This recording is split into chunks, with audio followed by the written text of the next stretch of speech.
The Pelicans made the steal of the draft.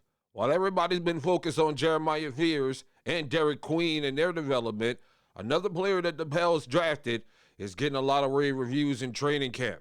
We're going to talk about that player inside this edition of Pelicans Digest. What's good with it, y'all? It's your people, Melz On The MIC, back in full effect once again inside Pelicans Digest. You know what it is. It's Melz talking about them Pels, and this is where you get the best analysis and more about the New Orleans Pelicans. So make sure you hit that subscribe button, like the channel. You know we be on point over here, giving you the best info, details, and more about what's going on with the Pels. And we're just a few days away from the return of Pels basketball. Everybody's excited. The kids excited. Everybody's excited. That's why you need to like and subscribe to this channel so you can get the latest information on what's going on with the Pelicans. And, of course, the Pelicans are on their way. Well, they're not even on their way. They have landed in Australia for their NBL weekend of series and games that they're going to be playing out there as the NBA and the NBL continue their partnership. And coming off of training camp, a lot of two-a-days and a lot of talk in training camp about the new look of the Pelicans and how they're going to work together and Jordan Poole. And we're going to get our first actual look at these guys this weekend. Actually, the first game is Friday, October 3rd, just in case, 4:30 a.m. Get up early. Get ready for it. Get ready for it. But in this episode, I wanted to talk about a player that has been sort of flying under the radar from this past season's draft, because of course the big talk has been about Jeremiah Fears, the 18-year-old, the explosive playmaker, the upside and the huge potential. Everybody's aware of that. Then there's the Derik Queen situation. Of course, he's injured, but Pelicans gave up the draft pick. We all know the story about it.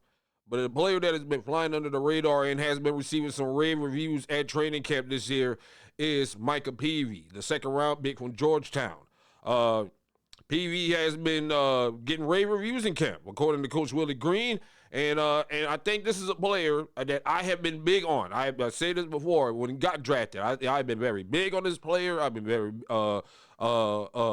complimentary and also very positive about what I've seen from Micah Peavy, especially during summer league. I saw how he has a lot of defensive presence, and also he still has enough offensive prowess to at least get you some points every night.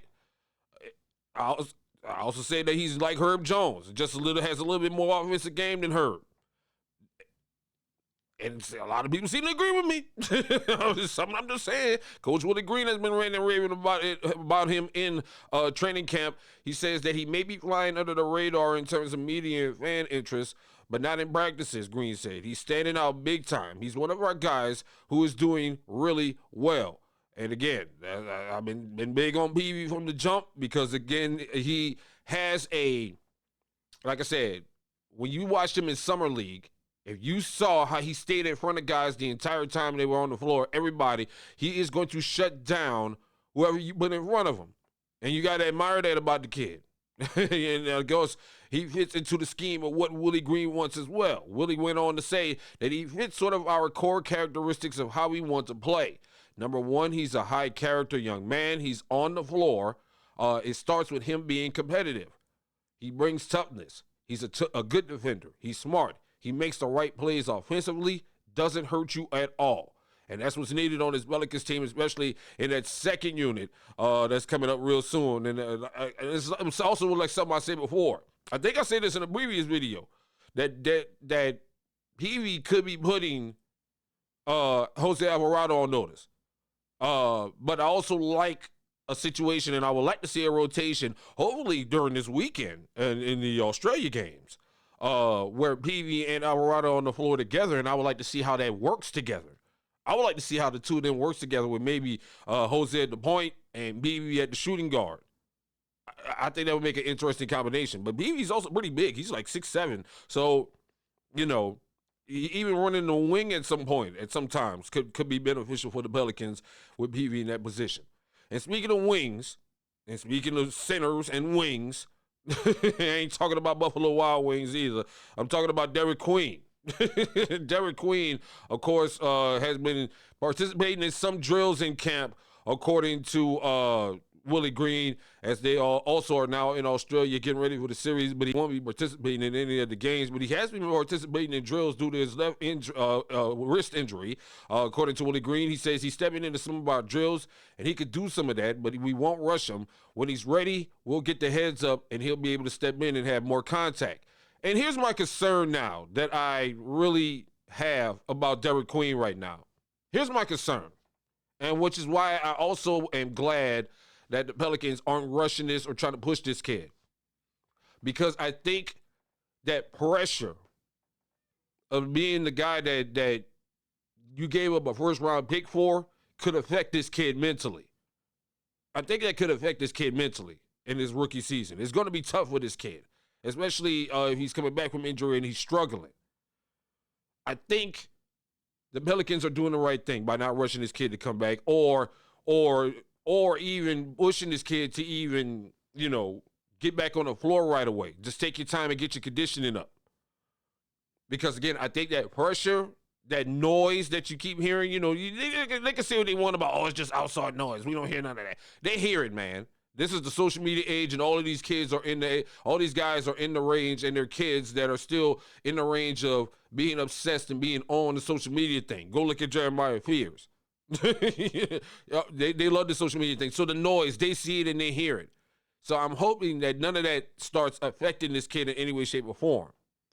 But another report that came out a couple of days ago lends credence to something I said about Derik Queen playing the 5 position. There's a lot of y'all and a lot of NBA analysts who has said that Derik Queen is going to be playing sort of a backup center position or going to be playing the 5 position. And I've been screaming, no, that shouldn't happen. Derik Queen is not ready to play the 5. And according to this report from NBA.com, it seems like I was right. Because according to the Pelicans, they don't have any plans to play Queen at the 5.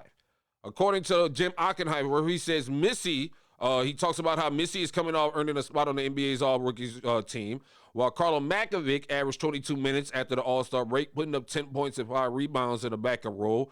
Added up, and 5th-year head coach Willie Green appears to have more viable options in the paint than a year ago. And what does he mean by that? Well, he means that Kevon Looney was the signing that we've been talking about that the Pelicans needed. And the reason why he points to that signing in this article as well, and also points to the rotation of centers being Looney, Missy, and Makovic, is again due to something that I've been talking about that the Pelicans have been lacking for years, and that's rebounding. This is confirming everything that I said in previous videos on this show. New Orleans fell all the way to number 26 in rebounding percentage in 24 and 25, after finishing in the top 10 in every previous season under Green. Ranked 4th in the NBA last season in rebounds per 36 minutes.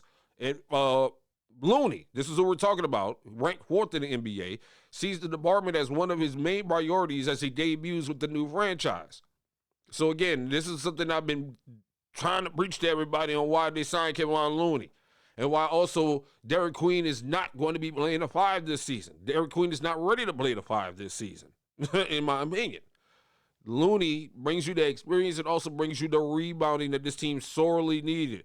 Yes, they were historically a fine defensive rebounding team, but when you got shooters around you now, you got guys that can score, you have to be able to get those offensive rebounds, and Looney is great at that. He's one of the premier rebounders in the game, one of the top 5 rebounders and offensive rebounders in the game. So that noise that you're hearing about that and about Queen playing the 5, it's not going to happen. I said this already. Queen is not ready to play the 5. You've seen him in Summer League. He didn't have the conditioning. His conditioning to get up and down the floor wasn't correct yet, let alone talking about putting him at the 5. That's not going to work. That's going to lead to more disaster. Again, you give him time to develop, and then you can see you can move him at the 5. But for now, he can play that 4. He can play Zion's backup role if need be. That's where he needs to be positioned in, and that's why I think they drafted him as well. So all that stuff about him playing the 5 is crazy. I never understood it. But we'll see how these rotations are going to start looking this weekend when they play in Australia. And one thing I want to say about this Australia trip, man, because when I first saw it, I was kind of upset about this, because when you look at, I think it's messed up. At first, I thought it was messed up. because you got this Pelicans team. All right, they had to start training camp a week early. They had to get in and try to scram in as many records as they can, then lose a day to go fly over there to Australia, play these games, have something to do almost every day while they're out there working and all this other stuff, then come back. Then you have to go to Birmingham for a game. You got to go do a couple of road preseason games. Then you start off your season in October, next month, less than a month from now, less than a few weeks from now, with 7 of your first 10 games on the road. It's just so this Pels team is really at a disadvantage when it comes to that. But I will say this, what I can feel positive about is that this gives this team time to develop that chemistry that they need to get together. Because, again, this is a newly reconstructed roster. And you already have pieces in there that have already played together, but also you integrated some new experienced pieces as well that are still in the same age range as these guys. So I think that gives these guys time to get together and bond and also sort of get to know each other and develop a better chemistry. Especially if they're going to be out here on these road trips together all this time, especially to start this season before anybody gets home, like really talking about. So, while everybody else is starting everything this week, the media days and training camps and all the other stuff, the Pelicans at least got a week early jump on everybody and more time in advance to start putting this thing together and making sure that this is going to be what they needed to be this season. Like I said, I keep thinking we can make the playoffs. What do you think? What are your thoughts? I might have to come out with some bold predictions in a couple of days. I'm just saying, what are your thoughts, though? How do you feel about Micah Peavy? Do you think he could be the steal of the draft? I really do think you're going to be a big fan of Micah Peavy before the season is over. Just telling you, if you're a Pelicans fan, I think you're going to like this guy. What are your thoughts on Micah Peavy? Is he the steal of the draft? Or did we get it right with Pelicans and Queen and we cool with that? What are your thoughts on that? The Australia trip, we'll break that down in another video real soon. But share your thoughts with me right here in the comments. And don't forget to like, subscribe, and share this video with your fellow Pels fans on Pelicans Digest. If you're part of the 70% that haven't subscribed yet, what are you waiting for, baby? Hit that subscribe button. It's Melz talking about them Pels. Get the best details and more right here on Pelicans Digest. Come holler at your boy and let's talk about it.